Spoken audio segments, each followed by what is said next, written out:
به نام خدا. سلام علیکم، حالتون چطوره رفقا؟ امیدوارم در کنار خانوادتون عالی باشیم. بریم برای خبر جدید امروز.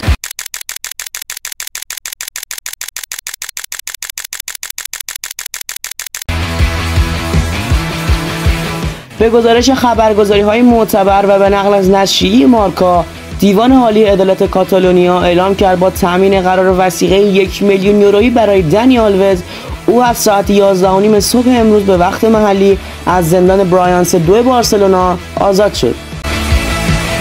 با نظر قاضی پرونده رسیدگی کننده به پرونده تجاوز دنی آلوز به یک زن اسپانیایی در ماه دسامبر سال 2022 تا صدور حکم دادگاه تجدید نظر، آلوز میتواند به صورت مشروط از زندان خارج شود. آلوز بابت جرمی که در 2 سال پیش مرتکب شد از سوی دادگاه به 4 سال و 6 ماه حبس و پرداخت 150,000 یورو غرامت به شاکی پرونده متهم شد که وکلای او به مورد نخست این حکم اعتراض کردند و پرونده برای بررسی مجدد به دادگاه تجدید نظر ارجاع داده شد. به همین دلیل قاضی پرونده با تعیین شرط مصادره هر دو گذرنامه برزیلی و اسپانیایی دنی آلوز و منع از برقراری هر گونه ارتباط با شاکی با آزادی و به قید وثیقه تا زمان اعلام حکم نهایی موافقت کرده است. به این ترتیب بازیکن پیشین تیم‌های بارسلونا و پاریس سن ژرمن و یوونتوس از 14 ماه در بند بودن آزاد شد.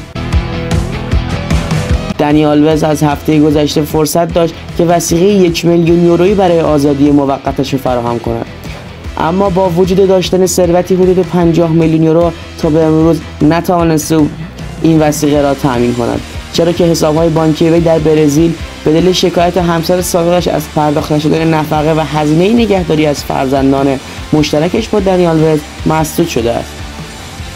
در واقع همین مسئله هم باعث شده بود که او نتواند غرامت 150,000 یورویی یه شاکی را از جیب خود پرداخت کند و هموطنش نیمار جونیور اونو پرداخت کرد.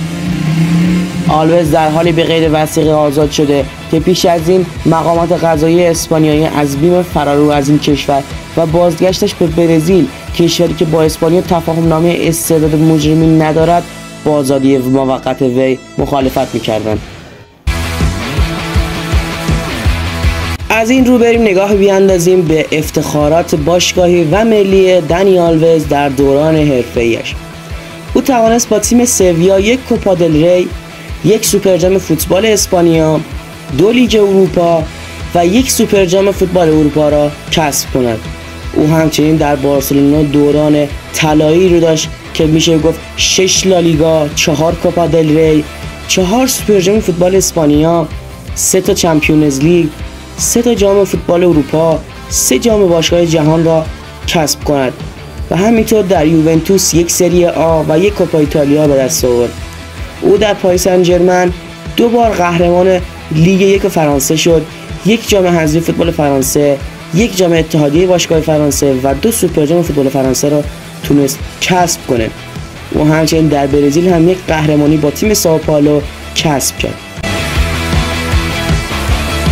او همچنین توانست در سالهای 2007 و 2019 2 بار با تیم ملی برزیل قهرمان کوپا آمریکا، 2 جام کنفدراسیون ها، 1 جام جهانی فوتبال زیر 20 سال و 1 بازی‌های المپیک بشه. او در طول بازی حرفه‌ای خود توانست به عنوان دفاع راست 105 پاس گل به ثمر برسونه و برای 1 دفاع راست آمار فوق‌العاده‌ایه. خیلی ممنونم که تا اینجا ویدیو همراه ما بودید. حتما کانال گل به گل رو سابسکرایب کنید تا از اخبار روز دنیای فوتبال جهان با خبر بشید. ممنون میشم ویدیو رو لایک کنید، کامنت بذارید و شما رو به خدای بزرگ میسپارم. خدا یار و نگهدارتون. خدا نگهدار.